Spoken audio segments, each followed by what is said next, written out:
The movie opens in 1967, where a pregnant woman is being rushed to a hospital. She is severely bleeding from the neck, appearing as if she was attacked by some kind of animal. The doctors perform an emergency C-section and save the baby, but sadly, the woman dies. The scene then shifts to 30 years later, and we are introduced to a young man named Dennis who is in the car with his girlfriend. She takes him to an underground nightclub located somewhere in Los Angeles. As they enter the club, everyone begins to stare at Dennis in a creepy way. Just then, the sprinklers present there start showering blood. Boom, boom,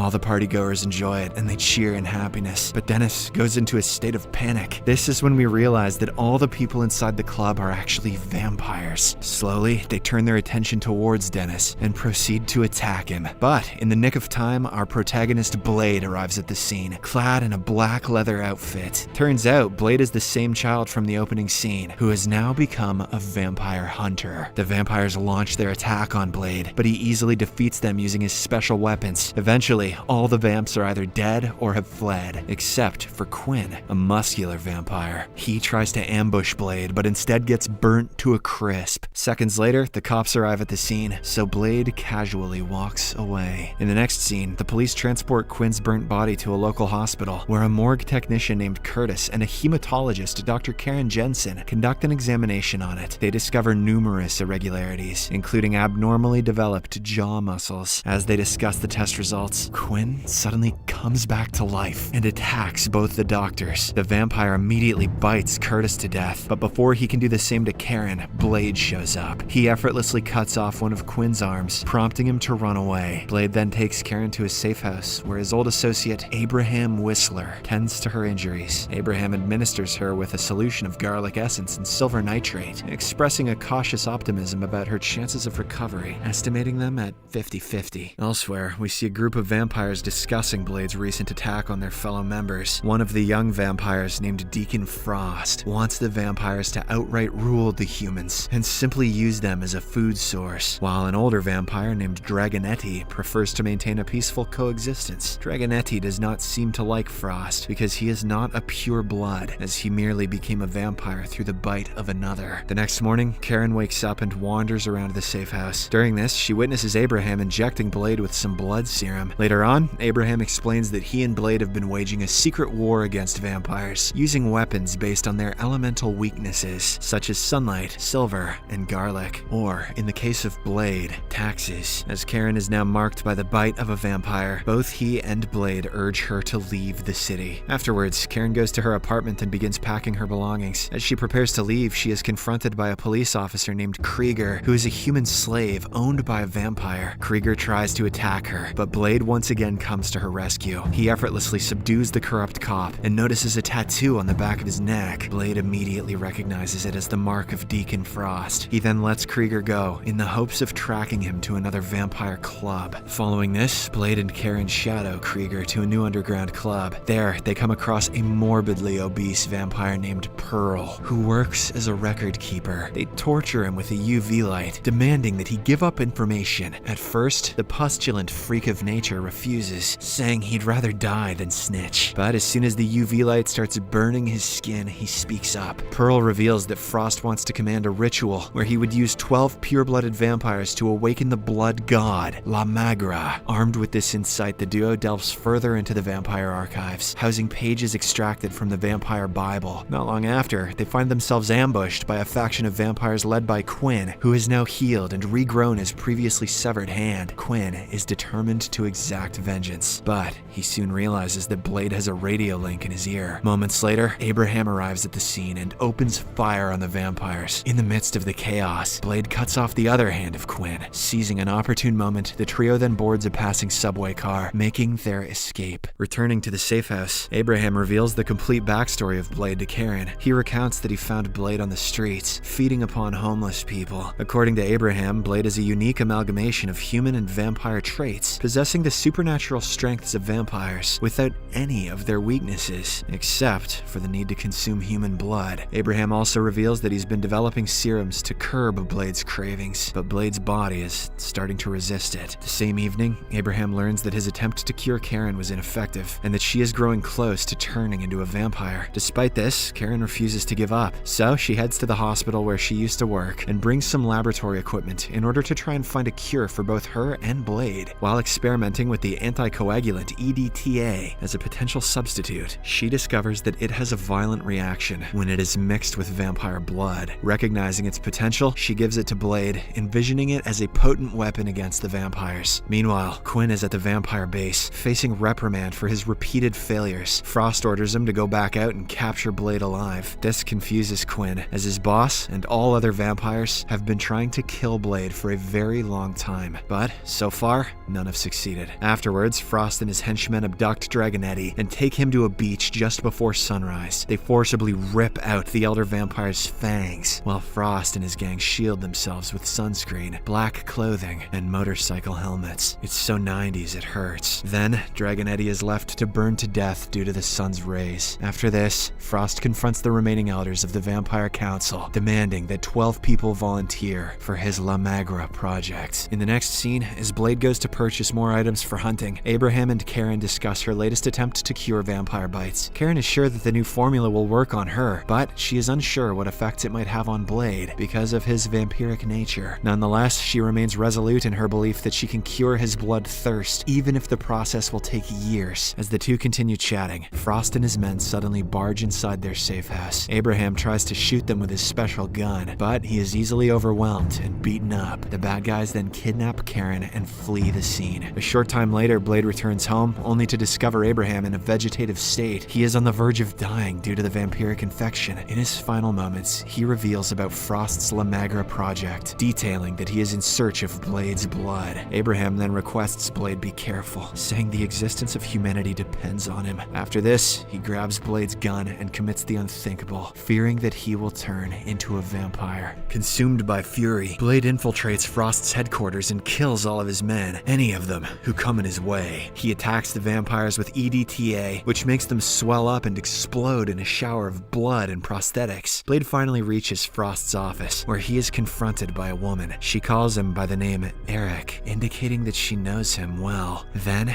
in a shocking revelation, we get to know that the woman is none other than Blade's mother, who has been reborn as a vampire and has been serving for Frost. While Blade is distracted by this revelation, Frost and his men show up and hold him hostage. It is at this moment when Frost reveals himself as the vampire who bit his mother while she was pregnant. That's right, I'm your dad. After this, Blade and Karen are confined within a dark cell. During this, Blade asks Karen if she is finished with her experiment with a miracle cure. In response, she explains that the cure, if successful, would presumably take away all of his strength and healing powers. However, it would also neutralize his bloodthirst, effectively turning him into a complete human. Shortly after, Blade is subdued and taken to the Temple of Eternal Night, where Frost plans to perform the summoning ritual for La Magra. Meanwhile, Karen is thrown into a pit, intended to be devoured by her former colleague Curtis, who is now transformed into a decomposing zombie-like creature. Curtis launches an assault on her, but Karen manages to fight back and somehow maneuvers her escape from the pit. She's giving a great name to Karens all around the world. In the next scene, Blade is put into a large torture device, where his blood is extracted. As the ritual initiates, 12 members of the council are executed, and their souls are absorbed by Frost, turning him into La Magra, the blood god. A while later, Karen manages to free Blade from the torture device, but he now appears to be very weak. Realizing that there is only one way to get Blade healed in time, Karen asks him to drink her blood. He resists at first, but seeing no other choice, I guess if you're really gonna twist my arm, he finally sucks out the blood from her neck. Blade is revived in no time and seems to be stronger than ever. However, Frost completes the ritual by this time, securing the might of La Magra. Before confronting Frost, Blade's mother suddenly shows up and fights him. While Blade is on the brink of ending her life, she tries to manipulate him emotionally, invoking the maternal bond. However, Blade doesn't fall for her trick and ultimately strikes her with a fatal blow, ending her life. He then fights his way through the remaining vampire guards, reclaiming his trademark sword and also decapitating Quinn to reclaim his sunglasses. In the meantime, Karen also helps Blade in taking out some of the vampires. By using using the garlic mace, causing them to explode. After a while, Blade finally comes face to face with Frost, and an intense battle ensues between the two. Swords clash with impressive precision as they engage in combat. At one point, Blade severs Frost's arm and slices him in half, but the blood god's body takes no time to regenerate. When nothing else works, Blade grabs the packet of EDTA vials and hurls them all towards Frost, administering multiple injections across his body. The plan works, and as a consequence of the EDTA overdose, Frost's body swells up and explodes in a massive shower of blood, finally resulting in his demise. Blade does a cool victory pose and says, "Science rules!" In the aftermath of this event, Karen extends an offer to cure Blade, but he declines, reasoning that despite Frost's demise, there are many other vampires out there, and that he must finish all of them. Blade tells her that if she really wants to help him, she can create an improved version of this serum so that he can continue his crusade against vampires. In the final sequence, we see Blade confronting a vampire in Moscow.